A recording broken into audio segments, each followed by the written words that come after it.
Well, welcome back. We're looking at love keeps no record of wrong. You know, when I preached this sermon 3 weeks ago, my introduction was I remember some of our heroes back in Sierra Leone.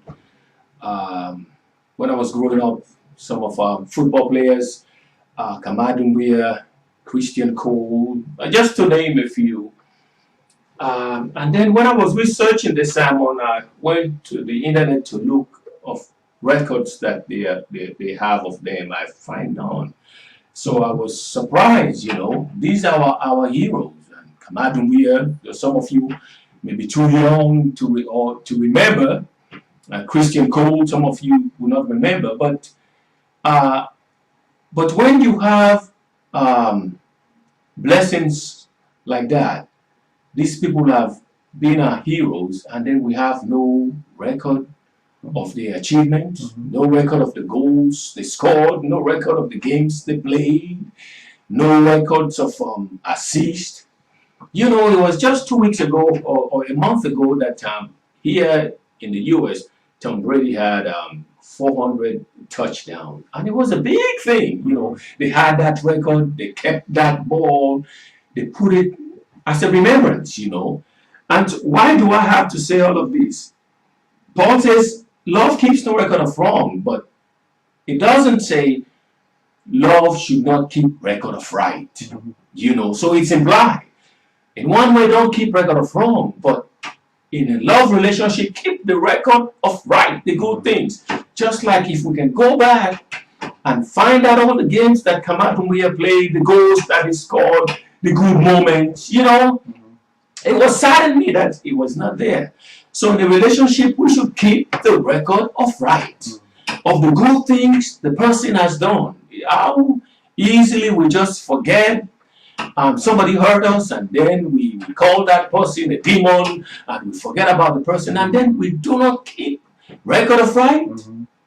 We as Christians should be thinking people, and we as Christians should be just like the military, have that good logistic, or like a good business people. We have our ledger, looking at the good things the person has done, and then that will salvage a lot of relationship. So I encourage you today, as you're listening to me, all the people that you have a record of wrong for, I want you to take that list and you tear it or burn it up, and then you make another list and write that list, all the records of good, because the scripture says keep no record of wrong. And then in silent, it's telling you keep record of right and good things. And when we keep record of right and good things, it's healthy for you. You don't have any toxic things in your mind, in your spirit. You don't carry any filth around. I do not say you should not balance your life, but when you keep the record of right, it tells the potential of the relationship. I had a pastor told a story about a couple who were about to call it quits in their marriage, and they went to the counselor, the marriage counselor, and the counselor in the final session said to them, well, I want you to take a pen and paper and then write all the bad things your spouse has done to you. Well, I'm not going to tell who and who, but I will just leave it like that. But one of them took the ledger and they were writing and writing, keep on writing. And the other one just wrote 3 words, and then the other spouse turned and looked at the partner and said, well, come on, keep on writing. Why aren't you writing? And the other one said, well, I only wrote the thing that mattered to me. And the other partner said, well, okay, well, I'm not finished yet. And we went on writing and writing and writing. And then the marriage counselor said, well, enough, I can't take this. You paid only for an hour.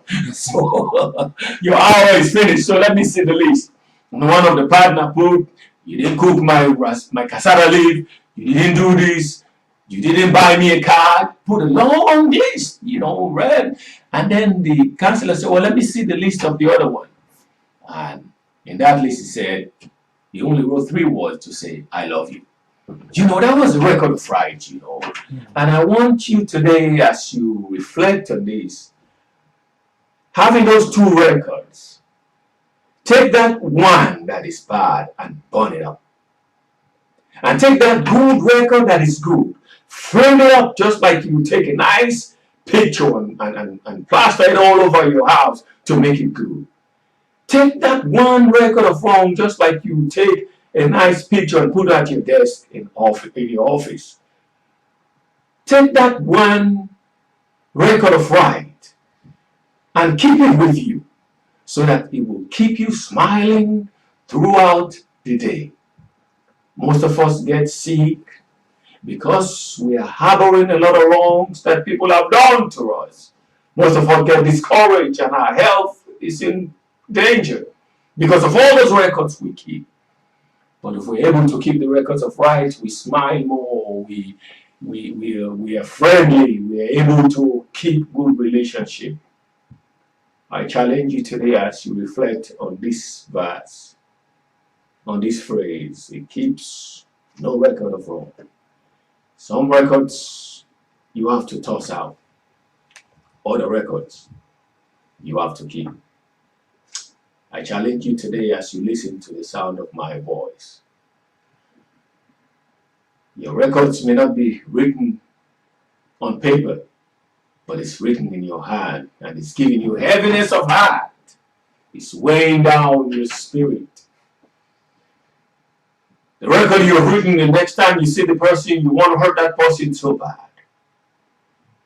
I said begin to write. Be a scribe to write down good records that are right of the person. Remember the good things, the good times. Think of the person's potential of how it's going to be better.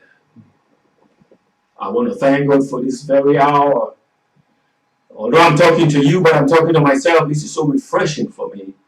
It touches my spirit, makes me feel that I have to repent, that I have to pray to God to help me of all the bad records I keep in my mind, to tear it away and to dispose of it, but to have a new beginning in my life when I write good records of my friends, good records of my acquaintances, good records of my children, good records of my co-workers.